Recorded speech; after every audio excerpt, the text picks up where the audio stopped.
While I was healing at home after surgery, I messaged the family group chat, "Hey, I could really use some help, even just food or a ride."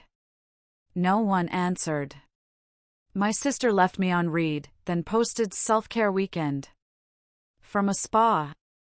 3 weeks later, still hurting and living on cup noodles, I woke up to 53 missed calls and a text from my mom, "Can you loan your brother $3,000?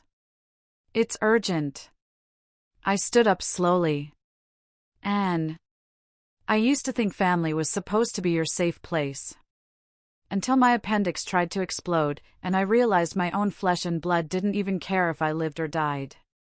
The real shock wasn't the surgery, it was the demand that came next. I was 29, alone in my tiny apartment, recovery meds still making the world fuzzy. The silence was deafening, the kind that screams louder than any shout, and I was about to hear it truly for the first time. My name is Liam, and my place is nothing fancy. Rented furniture, an aging coffee maker, a bedroom window that barely shuts. But it's mine. Peaceful, quiet, predictable. Until that morning. 1 minute I was hunched over from what I thought was bad takeout. The next, I was being wheeled into emergency surgery. No warning, no time to prepare, and no one to call. Well, that's not entirely true. I do have family. A loud, complicated, emotionally tangled mess of a family. My mom, Maria, bless her selective heart, is the type who tells everyone at church how proud she is of her 3 amazing children, then forgets to text me happy birthday. My older sister, Chloe, is 33 and floats somewhere between spiritual influencer and professional freeloader. Think essential oils, moon rituals, and an Instagram full of quotes she definitely didn't write. Then there's my younger brother, Noah, 26, who views life as a continuous GoFundMe campaign. He's charming, always broke, and somehow always in a crisis. I used to be close with them, at least I tried. But the older I got, the more I realized the love in our family came with invisible terms and conditions, the kind you don't read until it's too late. Anyway, I got home from the hospital, groggy and sore, with a stack of discharge papers and a half-empty prescription bottle. The nurse asked if someone was picking me up, and I mumbled something about an Uber. She gave me that tight-lipped smile that said she knew the truth but wasn't paid enough to press. Back at my apartment, I collapsed on the couch, pillow under one side, heating pad on the other, phone in hand. I stared at the screen for a long time. My vision was still a little blurry, probably from the meds, but the dread was crystal clear. I hadn't told them yet. Not about the surgery, not about anything. It wasn't that I didn't want to. It's just every time I'd reached out in the past, I felt like I was shouting into a void. Still, part of me hoped maybe this time would be different. Maybe the fact that I had just undergone emergency surgery and was in physical pain would somehow trigger their dormant sibling instincts.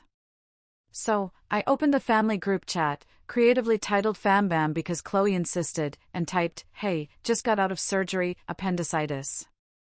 Home now, but could really use a hand. Groceries or even a ride to the pharmacy. Let me know." Then I hit send. The 3 little dots appeared. Chloe read it first. Her name hovered at the top, her profile picture showing her in a white robe holding a smoothie. Then nothing. No response. Not even a heart reaction, just silence. Maria saw it a few minutes later. Still nothing.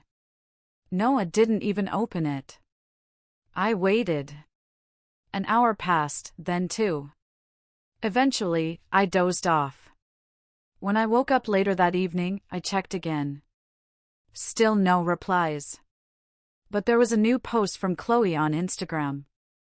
A boomerang of her at a spa. Fuzzy slippers, cucumber slices over her eyes, captioned, "Self-care weekend, detoxing from negativity." I stared at the screen. Not angry, not even shocked, just tired. The kind of tired that starts in your bones and settles there like a second skeleton. I didn't have the energy to feel much else. Over the next few days, I got by on instant noodles, bruised apples, and the last of my frozen meals. Every movement hurt. The stairs were torture. Standing too long made me dizzy.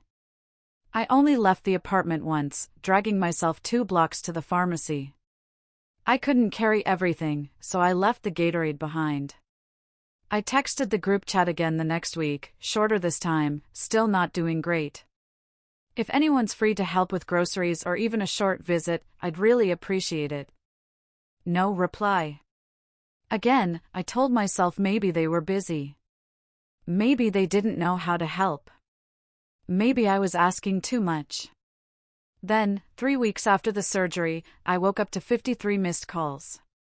My phone was vibrating off the nightstand, buzzing like a hornet in a jar. My first thought, groggy and panicked, was that someone had died. I sat up too fast and winced. The pain shot through my side like someone lit a match under my ribs. I reached for the phone and saw the messages. All from Maria, Chloe, Noah, even a missed call from Uncle David, who I hadn't spoken to in over a year. Then I saw the text from Maria, "Can you lend your brother $3,000? It's urgent." That was it. "No, how are you?" "No, sorry we didn't reply." Just money. A request, not a question. Like I was a vending machine for cash. Insert guilt.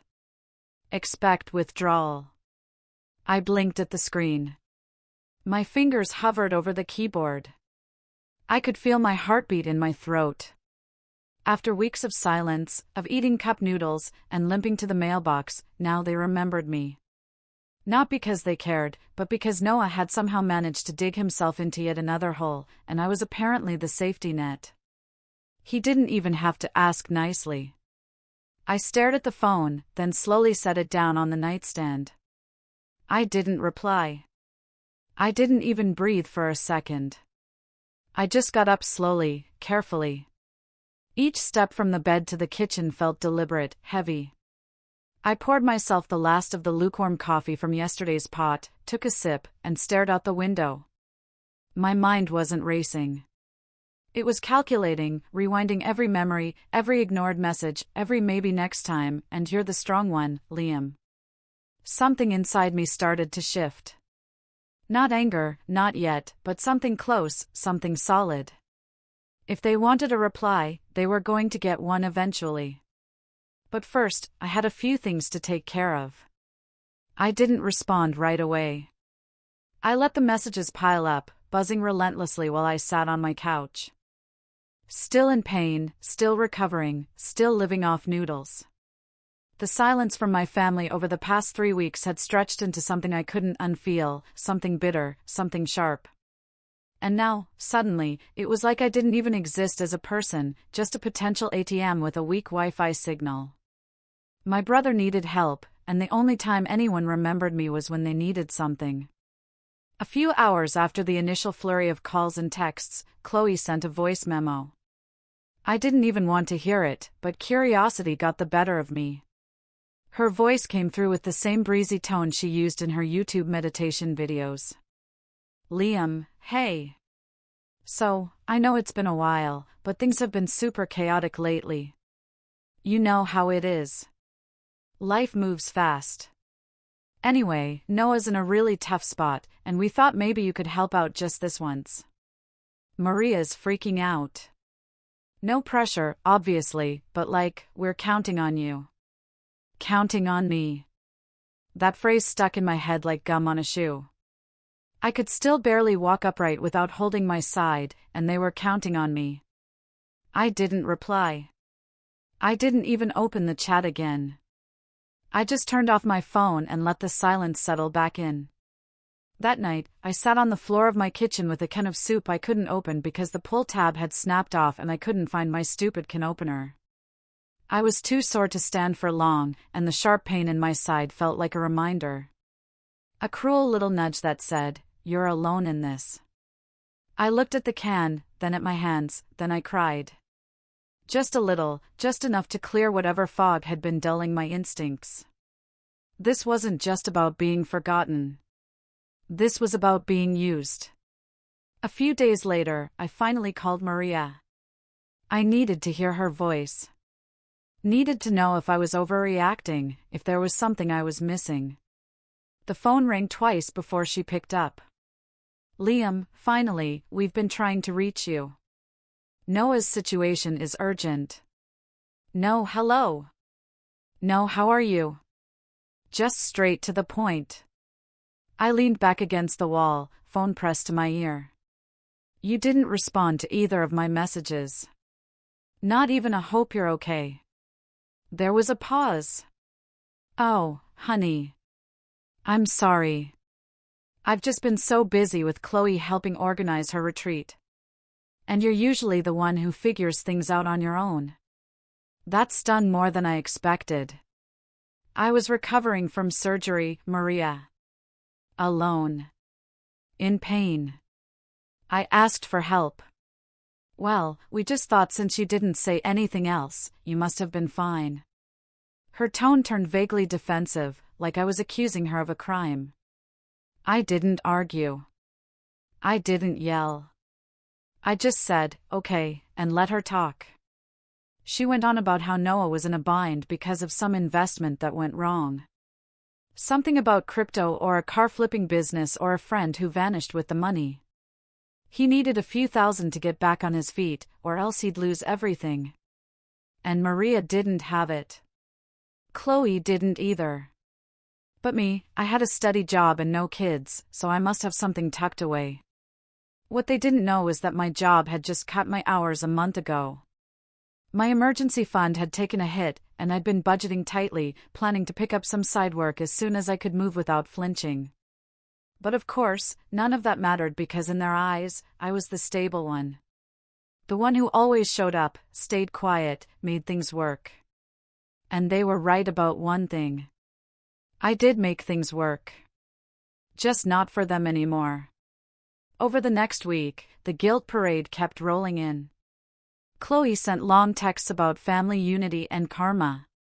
Noah texted two short, aggressive bursts, pretending not to care, but clearly panicking. You always think you're better than us. It's not even that much for you. I'd do it for you. That last one nearly made me laugh. Then came the kicker. Maria called again, but this time it wasn't just about money. I told Noah he could stay with you for a bit, she said, like she was asking me to water the plants, just until he figures things out. My stomach dropped. What? Well, he's out of options, and you have that pull-out couch, right? I stood in the middle of my living room, blinking at nothing. You told him he could move in without asking me. He's your brother, Liam. We need to support each other. And you're always saying how lonely you get. That one hit like a punch to the chest. I hung up. I didn't yell. Didn't argue, just hung up. An hour later, I got a text from Noah, I'll be there Saturday. It felt like the floor was shifting under me. My apartment, my quiet, safe space, was about to be invaded by the one person who drained every room he entered. And I didn't have the strength to fight. Not yet. But something was starting to shift. That week, I saw a therapist. First time in years. I didn't plan to say much. Didn't even know how to start. But once I did, everything poured out. The childhood moments I'd brushed off. The subtle favoritism. The way Chloe could lie and be forgiven before dinner. How Noah once crashed my car and didn't even say sorry. Maria covered it, told me not to make a scene. How they all acted like I had it easy just because I kept my head down and paid my bills on time. They only see what you give, my therapist said gently. Not what it costs you. That sentence rattled around in my head for days. Saturday came faster than I wanted. Noah showed up with 2 duffel bags and a PS5. No hello, no thanks. Just walked in and dropped his stuff on the couch.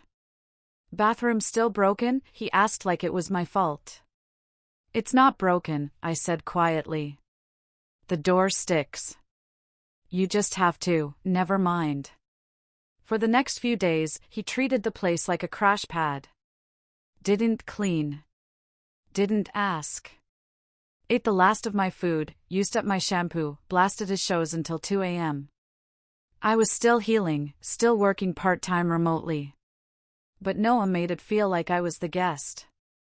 I overheard him on the phone more than once telling someone that things were chill and that I owed him for something he did back in high school. I couldn't even remember what that was. On Thursday, I came home from a doctor's appointment to find him hosting 2 friends in my living room. Feet on the table, empty beer cans on the rug, someone smoking near the open window. I froze in the doorway. "Dude, chill," Noah said when he saw my face. "It's just Matt and Jordan. They won't stay long." I didn't say anything. Just walked to my room, locked the door, and sat on the edge of my bed. That night, I couldn't sleep. Something had broken.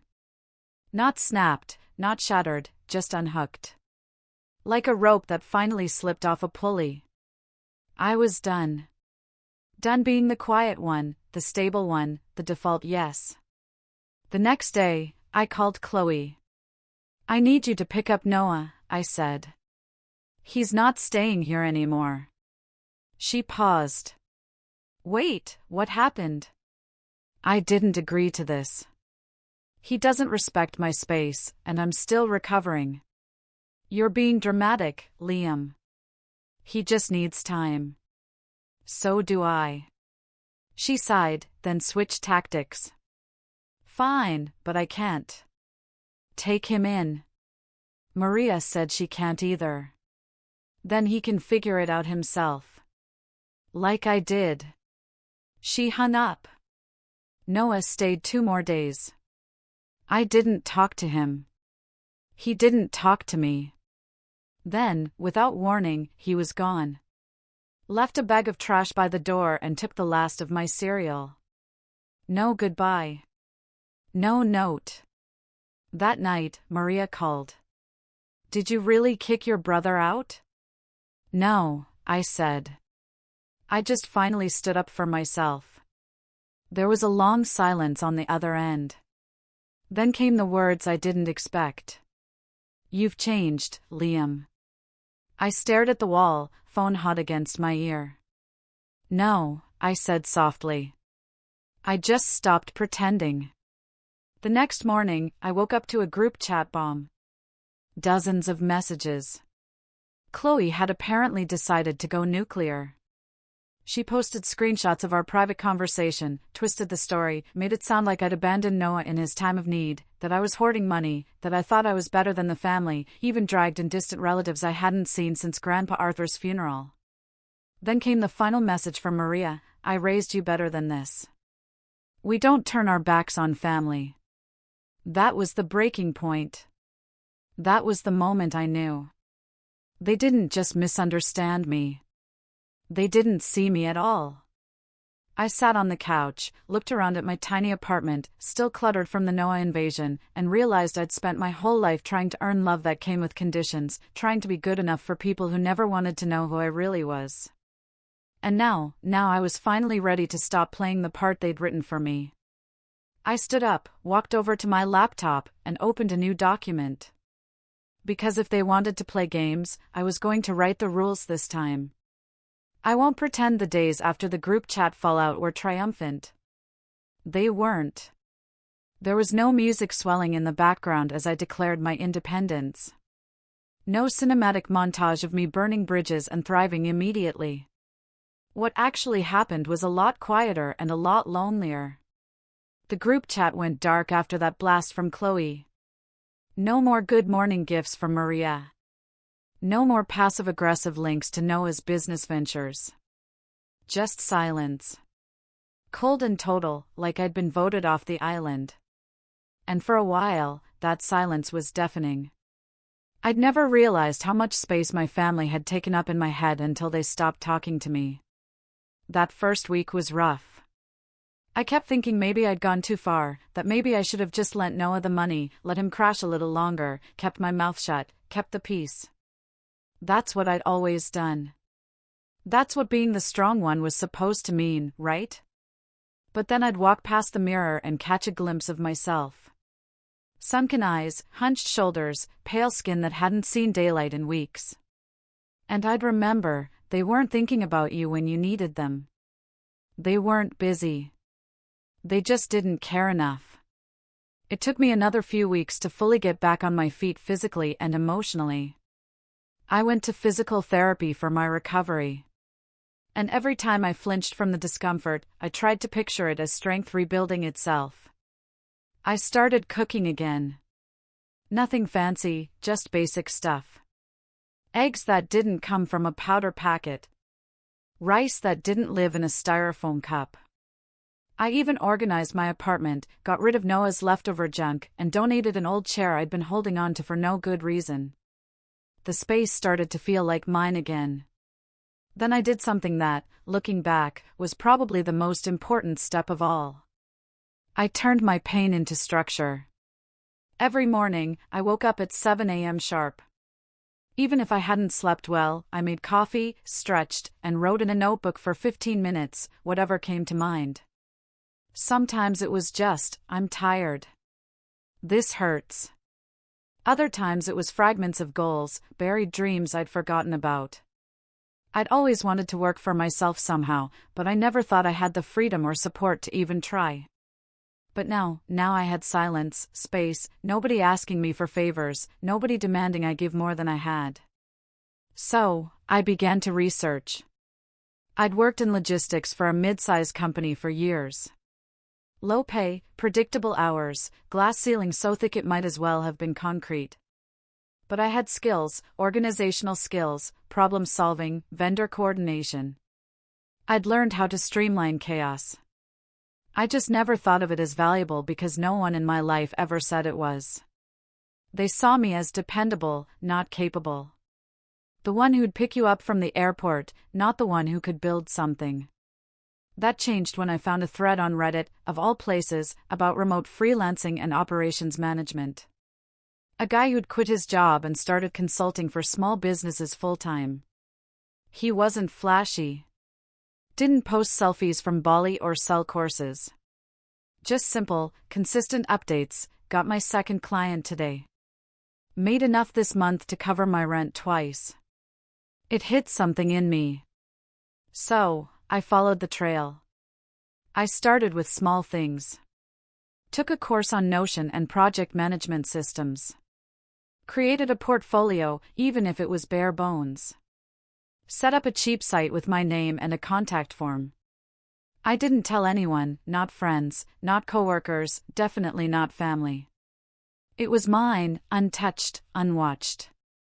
Then one night, out of pure impulse, I posted on a few freelance job boards.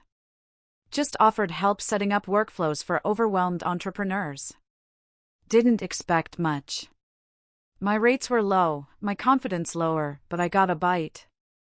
A woman who ran a growing eco-skincare company messaged me, said she had too many spreadsheets and not enough hours in the day.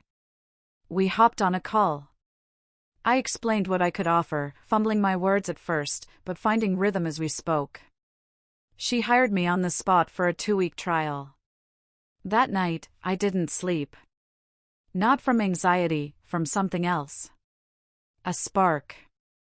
I hadn't felt that in a long, long time. I threw myself into the project. Built her a clean CRM in Airtable. Set up automated reminders for her shipments. Color-coded everything. She was thrilled. Told 2 of her friends. One of them reached out a week later. Then another. Within 3 months, I had 5 clients on retainer. I raised my rates. Quit my job. Signed up for a solo 401k. Got a better laptop. Still, I didn't say a word to my family. Not out of spite. Okay, maybe a little, but mostly because I didn't want their voices in my head. I didn't want to hear Maria say, "That sounds risky." Or Chloe say, "Oh, so you're like a virtual assistant?" Or Noah ask, "So you're rich now," with that smirk that always meant gimme. I wanted this to grow without their fingerprints on it. But that didn't mean they stayed out of my life. Oh no. 6 months after Noah left, I got a call from an unknown number while I was setting up a client's launch calendar. I let it go to voicemail. Then curiosity got the better of me. It was my Uncle David. Hey Liam, it's David. Look, I don't want to get in the middle of anything, but your mom's been real worried. Says you won't return calls. Says you're holding a grudge or something. Anyway, Noah's been going through it again. Lost another job. Thought maybe you could reach out. Be the bigger man. You know how family is. I stared at the screen. Be the bigger man. How many times had I heard that? Be the bigger man when Noah broke something and blamed me. Be the bigger man when Chloe borrowed my car and came back with a dent. Be the bigger man when Maria forgot my birthday but cried when I missed hers once. I'd been the bigger man so often I'd forgotten what my actual size felt like. I didn't call back, but the calls kept coming. Different people, old family friends, one of my cousins who lived 2 states away. It was like Maria had activated some secret phone tree. The message was always the same: come back. Make peace. Noah needs you. It would have been easier if I were still that version of Liam. Tired, self-doubting, unsure of my own worth. But I wasn't. Not anymore. Now I was Liam LLC. Liam, consultant. Liam, homeowner in training. Liam, whole. And I wasn't going to shrink again. Still, the final straw didn't come from a phone call or a text. It came in the form of a letter, a real, actual letter. I opened my mailbox one evening after a late client call, and there it was. Fancy envelope, heavy paper, my full name in careful cursive. For a split second, I thought maybe it was a wedding invite. A distant cousin, maybe. Nope. It was a letter from Chloe. She'd written it like a motivational blog post. It opened with a quote: "Resentment is like drinking poison and hoping the other person dies." She talked about family healing, about forgiveness, about how we all make mistakes, and none of us is perfect. Then she launched into a guilt-laced monologue about how Noah was trying his best and how Maria had been losing sleep over our rift and how I should just let it go already. At the end, she wrote, "We're planning a family dinner next month.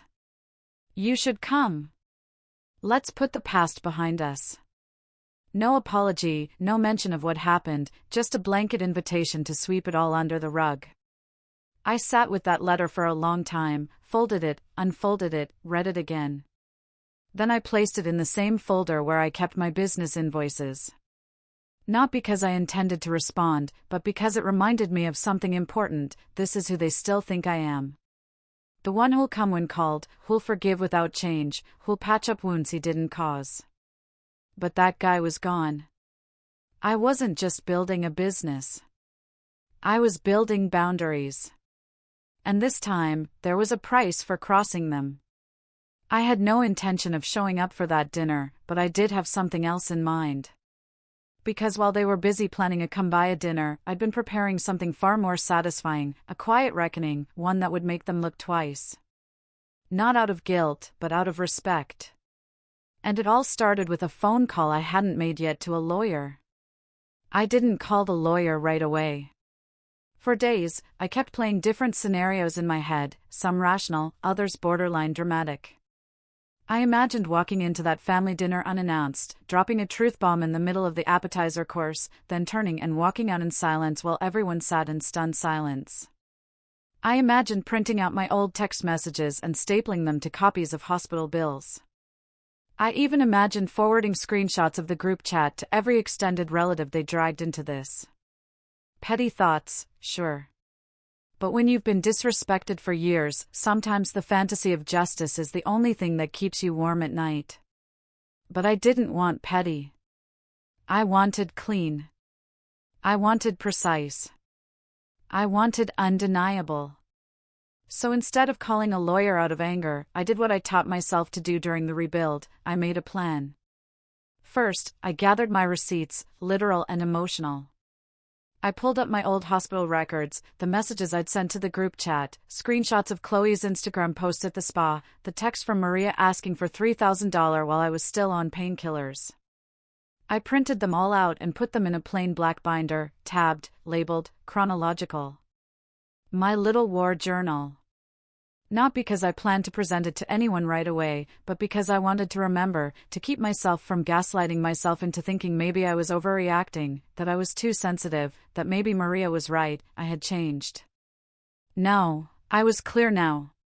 And clarity, I realized, is the sharpest weapon you can wield against people who count on your confusion. Once I had the binder, I started researching family law. Not because I planned to sue them, but because something had been gnawing at me since that last call with Uncle David, when he mentioned Noah had lost another job. That phrasing had triggered something in the back of my mind. Something I'd heard years ago in a rushed, whispered conversation between Maria and Chloe. Noah had debts, big ones, and not just the casual, oh, my buddy for concert tickets kind. Real, documented, interest-accruing debt. Maria used to hint at it during holidays, something about a co-signed loan that went south. But whenever I asked questions, the conversation would twist away like smoke. "Don't worry about it," she'd say. "It doesn't involve you." That had always been her favorite line. So, I started digging. At first, it was just public records. A couple of hours in county court databases confirmed what I suspected. Noah had defaulted on a personal loan 2 years ago. The amount was $8,000, but the judgment had ballooned with penalties. Then I found a second judgment, smaller but more recent, tied to an unpaid vehicle lien.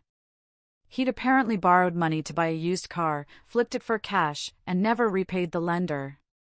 Classic Noah. Still, something didn't add up. If he was really this broke, why did Maria still believe he was trying his best? That's when I remembered the family trust. It was this foggy thing in my memory, like a childhood rumor. I only heard about it once, years ago when Grandpa Arthur passed. He left behind a modest inheritance. Nothing extravagant, but enough to matter. There had been whispers about a trust fund set up for the kids, me, Chloe, and Noah. But after the funeral, it vanished from discussion. Every time I asked about it, Maria would deflect. "Oh, it's all taken care of. Nothing you need to worry about." Chloe used to joke that she'd already spent hers spiritually, whatever that meant. Noah never mentioned it, and I figured maybe it had just gone to funeral expenses or been split behind closed doors. But now I wasn't so sure. So, I called the lawyer. A referral from a former client of mine, sharp guy, clean office, voice like a news anchor. His name was Daniel Knox. "I need to know if my family trust was ever distributed," I told him over the phone. "And if not, who controls it? Do you have a copy of the will?" "No," I said, "but I can get you a name. My grandfather's. He died in 2015. That was enough to get started. While Daniel ran the search, I focused on phase 2, reputation. I didn't need revenge that involved burning bridges or dramatic confrontations. I wanted something slower, something with teeth. So, I started telling the truth, but selectively. I reached out to a few cousins I'd kept in touch with over the years. Casual conversations, nothing obvious. "Hey, just checking in. Have you heard from Chloe lately? Weird situation over here." Or, "Did Noah ever pay you back for that thing?" I just remembered he borrowed from a bunch of people after Grandpa passed. I didn't need to push hard. The thing about people like Chloe and Noah is that they leave trails of resentment wherever they go. All I had to do was flip a few stones. It didn't take long.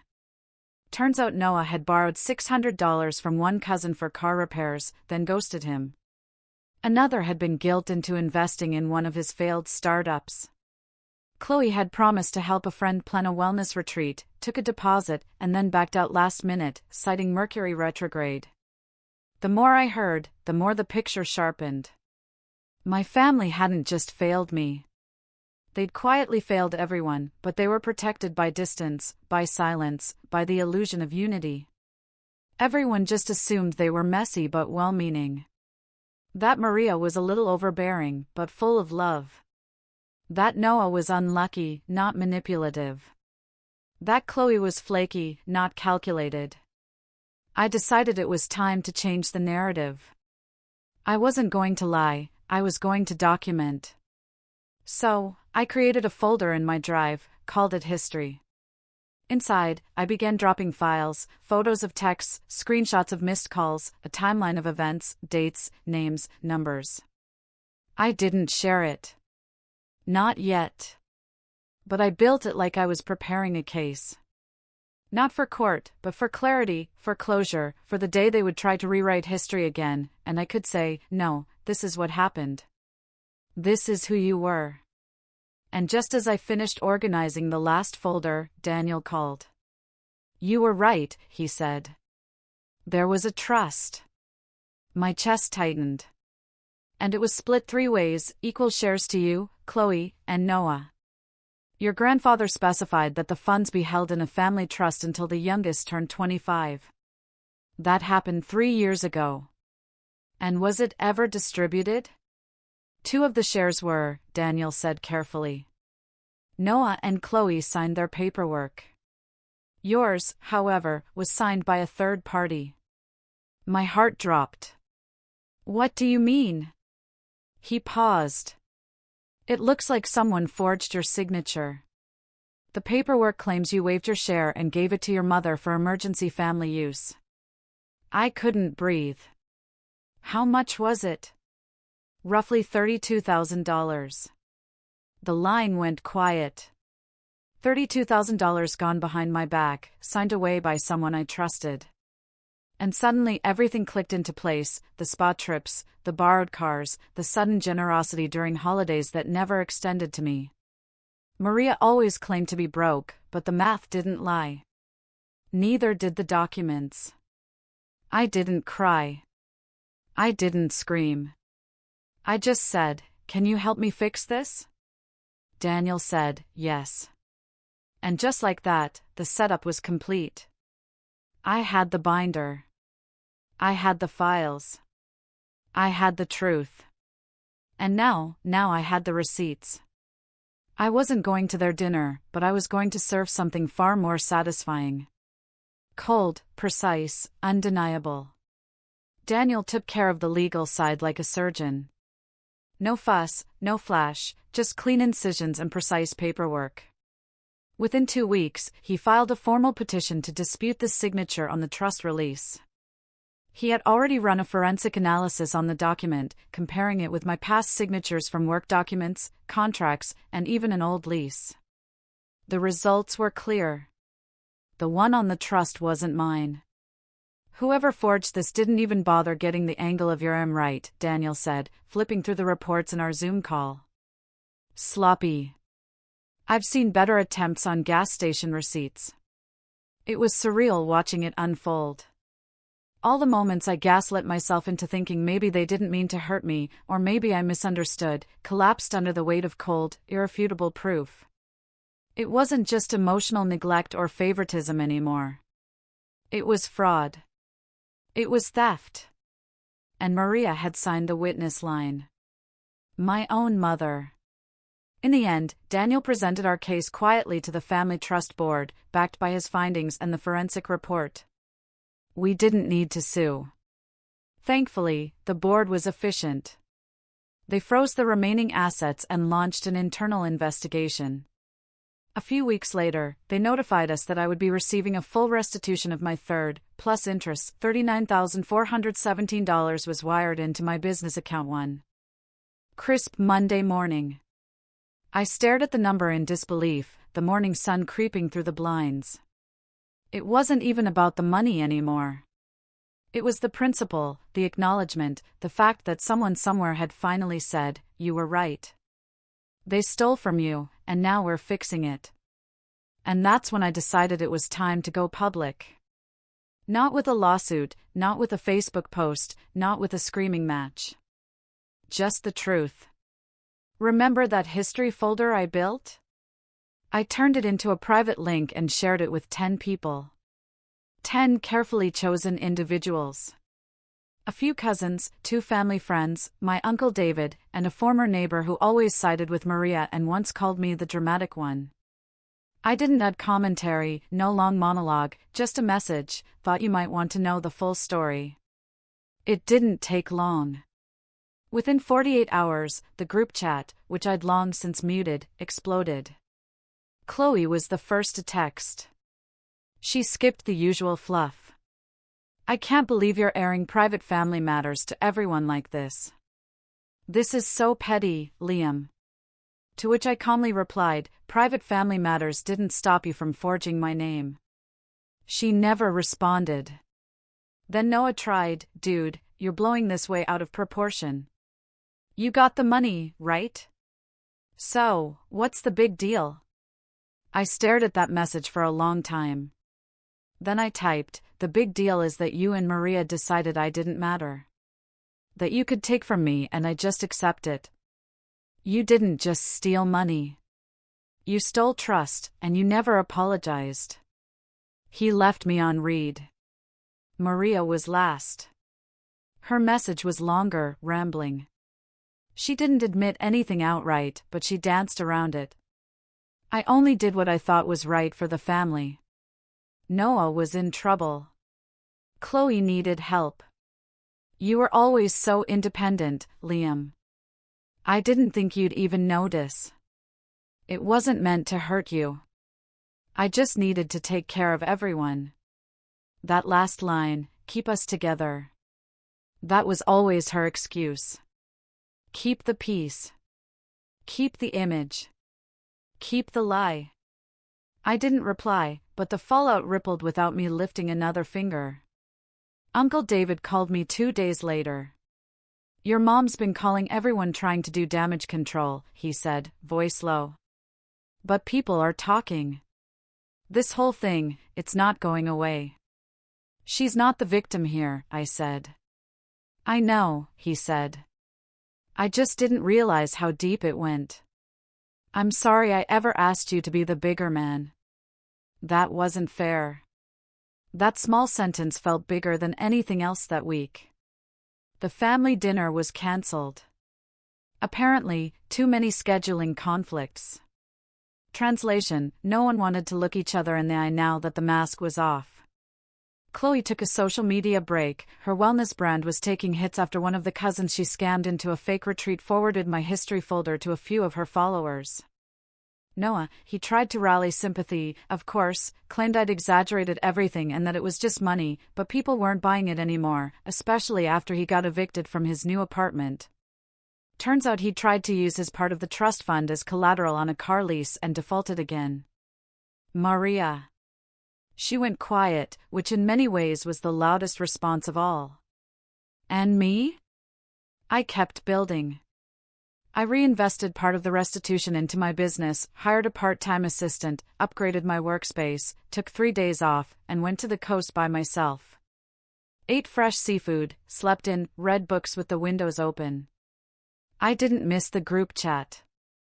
I didn't miss pretending. And one quiet Sunday evening, as the sun slipped behind the horizon, I pulled out the binder, the one with all the texts and bills and proof. I flipped through it one last time. Then I set it on the kitchen counter, poured myself a glass of wine, and burned it page by page in my sink. The smell of ash and ink filled the air, and with it, something lifted. I didn't need it anymore. They took my kindness for weakness. They mistook silence for permission. But they'll never do it again. Not to me. Not to anyone else I love. I am not their foundation anymore. What would you have done in my shoes?